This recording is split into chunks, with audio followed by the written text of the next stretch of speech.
Imagine uma metrópole onde trens chegam com precisão de segundos, onde a internet é mais rápida que qualquer lugar do planeta, onde robôs servem café e hologramas fazem companhia. Agora imagine que, nessa mesma cidade, mais de 4 milhões de pessoas vivem em isolamento social tão profundo que muitas morrem sozinhas e ninguém percebe por semanas. Bem-vindo ao Japão de 2026. O paradoxo é perturbador. A nação que conectou cada canto do seu território com tecnologia de ponta enfrenta hoje uma das piores epidemias de solidão do mundo moderno. Existe um fenômeno com o nome próprio, Kodokushi, as mortes solitárias. Existe uma geração inteira que desapareceu para dentro de quartos trancados. Existe um ministério governamental dedicado exclusivamente a combater o isolamento. Como é possível? Como a eficiência absoluta produziu um vazio tão profundo? Neste episódio, você vai descobrir as camadas ocultas dessa crise silenciosa. Vamos mergulhar nas raízes culturais invisíveis que alimentam o isolamento, nas pressões econômicas implacáveis que afastam as pessoas umas das outras e nas consequências humanas devastadoras que a sociedade tenta esconder. Vamos explorar como a própria tecnologia que prometia conectar tornou-se, em muitos casos, a parede mais alta entre os seres humanos. E no final, você vai entender por que o espelho do Japão reflete uma imagem que o mundo inteiro deveria observar com atenção. Porque essa história não acontece apenas nas ilhas japonesas, ela está chegando a todas as metrópoles do planeta. Venha comigo entender a epidemia de solidão no Japão, o custo oculto da hiperconectividade.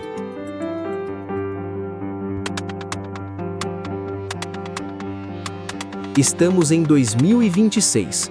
O Japão não é mais apenas a terra dos trens-bala e dos neons de Tóquio. É também o país que criou um Ministério da Solidão em 2021 e precisou expandi-lo 3 anos depois. É a nação onde a taxa de natalidade atingiu mínimas históricas, 1,2 filho por mulher, enquanto a população envelhece mais rápido do que qualquer outra sociedade na Terra. Os números são frios, mas as histórias são devastadoras. Há pessoas que passam décadas trancadas em quartos de 9 metros quadrados. Há idosos que morrem sentados à mesa de jantar e só são encontrados quando o cheiro atravessa as paredes. Há uma indústria inteira, bilionária, construída ao redor de companhias artificiais, hologramas, robôs de pelúcia, aplicativos de namoro com personagens que não existem. Este não é um episódio sobre tecnologia ou cultura isoladamente. É sobre o que acontece quando uma sociedade inteira otimiza cada segundo, cada gesto, cada interação e esquece de otimizar a coisa mais humana de todas, a presença genuína. Vamos explorar 5 camadas dessa realidade. Primeiro, as paredes culturais invisíveis que existem há séculos, mas se tornaram gaiolas no mundo moderno. Depois, as pressões econômicas implacáveis que transformaram trabalho em identidade e produtividade em valor máximo. Em seguida, vamos conhecer os hikikomori, os desaparecidos sociais, uma geração que simplesmente se retirou do mundo. Vamos enfrentar a realidade mais dura, as mortes invisíveis, o Kodokushi. E, finalmente, vamos questionar se a tecnologia que deveria salvar não estaria, na verdade, aprofundando o abismo. Prepare-se. O que você vai descobrir é desconfortável, mas essencial, porque o Japão chegou primeiro a este futuro, mas não está sozinho na jornada. As paredes culturais invisíveis. Há uma palavra no Japão que poucos estrangeiros conhecem, mas que todo japonês carrega desde a infância. Wa. Harmonia. Não a harmonia musical, mas a harmonia do grupo, da coletividade, do todo que vem antes do indivíduo. Durante séculos, essa filosofia construiu uma sociedade de disciplina impressionante, mas no mundo moderno ela se tornou outra coisa. Existe também o conceito de Hone e Tatemai. Hone são seus verdadeiros sentimentos, o que você realmente pensa, o que realmente sente. Tatemai é a fachada que você apresenta ao mundo, a máscara socialmente aceitável. Na prática, isso significa que você pode estar sofrendo profundamente, mas nunca vai demonstrar, porque demonstrar seria quebrar a harmonia, seria causar meio-aco, incômodo. E causar incômodo aos outros é uma das piores transgressões que você pode cometer na cultura japonesa. Pense bem no que isso significa. Você está em crise, você está sozinho, você precisa de ajuda. Mas pedir ajuda seria admitir fraqueza, seria colocar seu problema nas costas de outra pessoa, seria quebrar o equilíbrio delicado que mantém a sociedade funcionando. Então você silencia, você guarda, você sorri educadamente e diz que está tudo bem. E esse código cultural silencioso, funciona como uma parede invisível entre as pessoas, mesmo quando estão lado a lado num trem lotado. Uma pesquisa da Nippon Foundation em 2024 revelou algo alarmante. 42% dos jovens entre 18 e 30 anos relataram não ter ninguém, absolutamente ninguém, com quem pudessem compartilhar seus problemas pessoais. Não é que não conheçam pessoas, é que a própria estrutura cultural os ensinou que compartilhar é impor. Há também o Enryosashi, a arte de ler o ar. Você não deve verbalizar suas necessidades. O outro deve percebê-las, intuí-las, adivinhá-las. É uma forma de comunicação baseada em suposições, em silêncios, em gestos mínimos. Funciona maravilhosamente em contextos tradicionais, ritualísticos. Mas na complexidade caótica da vida moderna, essa habilidade se perde. E quando ninguém verbaliza, ninguém pede, ninguém oferece, o vazio se instala. As Shonaikai, as associações de bairro que durante décadas mantiveram comunidades unidas, praticamente desapareceram nas grandes cidades. Em Tóquio, a participação nessas associações caiu 60% desde os anos 1980. Os festivais de verão continuam acontecendo, mas são cada vez mais eventos turísticos, não rituais comunitários. O que sobrou foram paredes. Paredes de apartamentos minúsculos, paredes de silêncio dentro de trens onde ninguém ousa fazer barulho, paredes de máscaras faciais, usadas muito antes da pandemia, não apenas por higiene, mas como escudo psicológico, como forma de desaparecer em público. Essas paredes culturais, invisíveis mas firmes, foram o primeiro tijolo, mas não se ergueram sozinhas. Foram cimentadas por décadas de outra força implacável, a máquina econômica. A máquina de trabalho e solidão. O Japão ressurgiu das cinzas da Segunda Guerra Mundial como uma fênix industrial. O chamado milagre econômico das décadas de 1950 a 1990 transformou um país devastado numa potência global. Mas esse milagre teve um preço, e o preço foi pago em horas, em suor, em famílias negligenciadas e relacionamentos sacrificados no altar da produtividade. Nos anos 80, o Japão criou um termo oficial, karoshi, morte por excesso de trabalho. Não era uma expressão poética ou metafórica. Era uma categoria legal, médica, estatística. Pessoas literalmente morriam de exaustão, de ataques cardíacos provocados por turnos de 80, 90, 100 horas semanais. E mesmo assim, a cultura do trabalho intenso não diminuiu. Ela se normalizou. Até hoje, trabalhadores japoneses fazem em média 2.000 horas de trabalho por ano. Para efeito de comparação, na Alemanha são 1.400 horas. Não é apenas uma diferença quantitativa, é uma diferença existencial. São 600 horas a menos para estar com a família, para cultivar amizades, para simplesmente existir fora do papel profissional. Havia rituais que compensavam, ou tentavam compensar. O nomikai, a bebida pós-trabalho obrigatória com colegas e superiores. Não era opcional, era parte da estrutura de poder, da hierarquia corporativa. Você bebia com seu chefe, conversava sobre coisas que nunca diria sóbrio, e aquilo, de certa forma, criava laços. Mas em 2019, reformas trabalhistas tentaram reduzir as horas extras. As empresas cortaram também os nomikai. De repente, até aquele ritual Artificial, mas ritual, desapareceu. O que sobrou foi um vácuo relacional. Pessoas que passavam 12 horas no escritório voltavam para casa sozinhas, dormiam e repetiam o ciclo. E isso começa cedo, muito cedo. Crianças japonesas entram no funil da competição educacional aos 12 anos. Escola regular, seguida de juklo. Escola preparatória, seguida de horas de estudo em casa. Uma média de 60 horas semanais dedicadas exclusivamente à educação. Não sobra tempo para amizades profundas. Não sobra energia para explorar hobbies, para brincar, para simplesmente ser criança. O resultado, décadas depois, é uma sociedade onde formar vínculos se tornou uma tarefa hercúlea. As estatísticas são brutais. A taxa de casamento caiu 50% desde 1970. Em 2024, 28% dos homens na faixa dos 50 anos nunca se casaram, não por escolha filosófica, mas por exaustão, por falta de tempo, por falta de habilidade social, por falta de espaço emocional. E isso gerou outro fenômeno, konkatsu, a caça de casamento. É uma indústria de matchmaking que movimenta 3 bilhões de dólares por ano.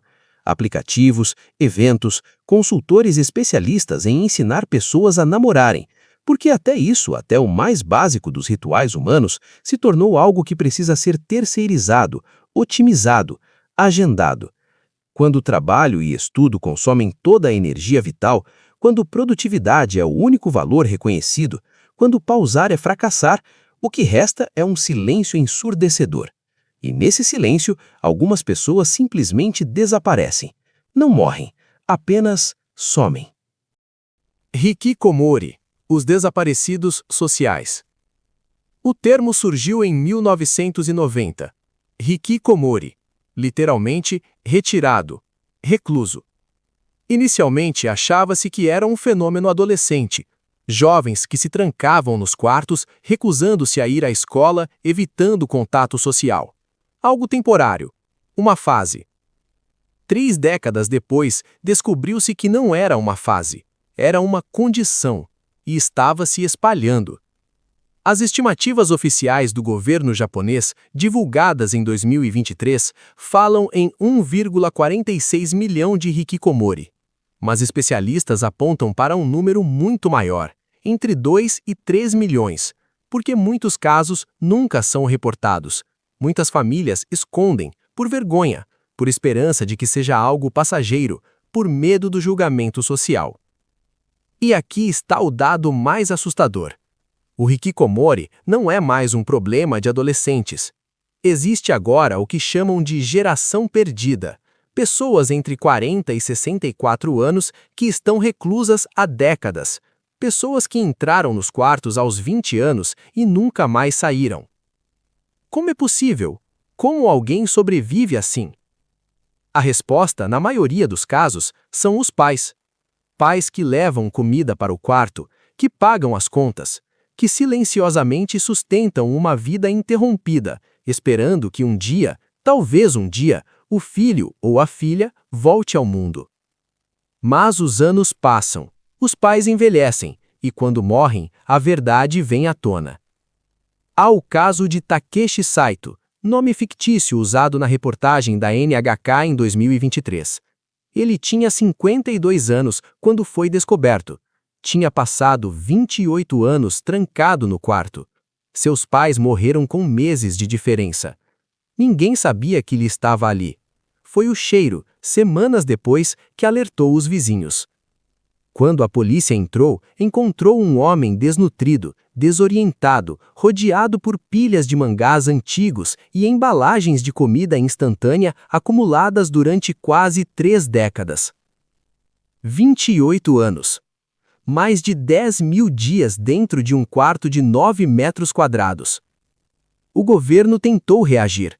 Desde 2009, foram criados centros de apoio a hikikomori em todas as 47 prefeituras do país. Assistentes sociais, psicólogos, programas de reintegração gradual. Mas a taxa de sucesso é inferior a 15%, porque o problema não é apenas psicológico, é estrutural, é cultural, é existencial. Existe um termo que resume o pior cenário: 80-50. Pais de 80 anos sustentando filhos de 50 ainda isolados. É uma crise dentro da crise demográfica, porque quando esses pais não estiverem mais aqui, o que acontecerá com uma geração inteira que nunca aprendeu a funcionar no mundo exterior? Alguns hikikomori descrevem seus quartos como úteros seguros. Fora, há expectativas impossíveis, julgamento constante, a sensação esmagadora de inadequação. Dentro, há controle, há previsibilidade, há a ilusão de que o mundo não pode te machucar se você não estiver nele. Mas a reclusão não é o fim da linha do isolamento. Há algo ainda mais extremo. Algo que acontece quando o isolamento se torna tão absoluto que nem a vida resiste. Kodokushi, as mortes invisíveis. Morte solitária. Não é apenas morrer sozinho. É morrer e não ser encontrado por dias, semanas, meses. É a irrelevância absoluta. O fenômeno explodiu na última década. Em 2024, só em Tóquio, foram 5.482 casos. Idade média, 61 anos. Tempo médio até descoberta, 17 dias. Surgiu uma indústria inteira para lidar com isso. Mais de 500 empresas especializadas em limpeza de kodokushi, apenas em Tóquio. Equipes que catalogam vidas reduzidas a objetos empoeirados e contas não pagas. Eiko Watanabe, 68 anos, foi encontrada 3 meses após a morte. Havia uma carta na mesa. Desculpem o incômodo. O governo criou serviços Mimamori, checagens regulares por carteiros e sensores de movimento. Mas a cobertura atinge apenas 8% da população em risco. Uma sociedade tão avançada não consegue garantir que seus cidadãos sejam notados em vida. E a resposta? Mais tecnologia. A ilusão digital, quando a conexão desconecta. Apartamento em Tóquio, 20 metros quadrados. Na mesa, uma caixa de vidro. Dentro, um holograma de garota de cabelos azuis que cumprimenta, conversa, manda mensagens. Custo, $1.500 mais $50 mensais. O mercado de AI Companions movimentou 8,7 bilhões de dólares em 2024, crescimento de 220% desde 2020. Há também o Lohat, robô de pelúcia que apenas existe para ser amado. Estudos da Universidade de Tóquio 2024, uso excessivo de companhias digitais correlaciona-se com queda de 40% nas interações face a face. A tecnologia ocupa o espaço onde interações reais poderiam surgir. A Family Romance aluga familiares e amigos para eventos, fatura 1,2 bilhão de ienes anuais. Em 2021, o Japão criou o Ministério da Solidão. Grande parte do orçamento foi para aplicativos e chatbots. Mais tecnologia para resolver um problema causado pela própria tecnologia. Mas há resistência. Os Kodomo Shokudo, refeitórios comunitários, cresceram de 300 em 2016 para 9.000 em 2025. São soluções pequenas, frágeis, mas humanas. O Japão não é caso isolado. É um espelho que chegou primeiro ao futuro. De Seul a São Paulo, as mesmas sombras se alongam. A grande mentira da era digital é estar conectado online significa estar menos sozinho. Mas conexão não é presença. Likes não são ser visto, realmente visto. A verdadeira conexão se mede nas conversas vulneráveis que ousamos ter, na presença física e imperfeita que oferecemos uns aos outros. A pergunta não é se o Japão vai resolver sua crise, é se nós vamos esperar cair no mesmo precipício ou aprender com quem chegou lá primeiro. Porque debaixo de toda a tecnologia, o que resta é simples: seres humanos que precisam, desesperadamente, de outros seres humanos. E essa necessidade não pode ser terceirizada.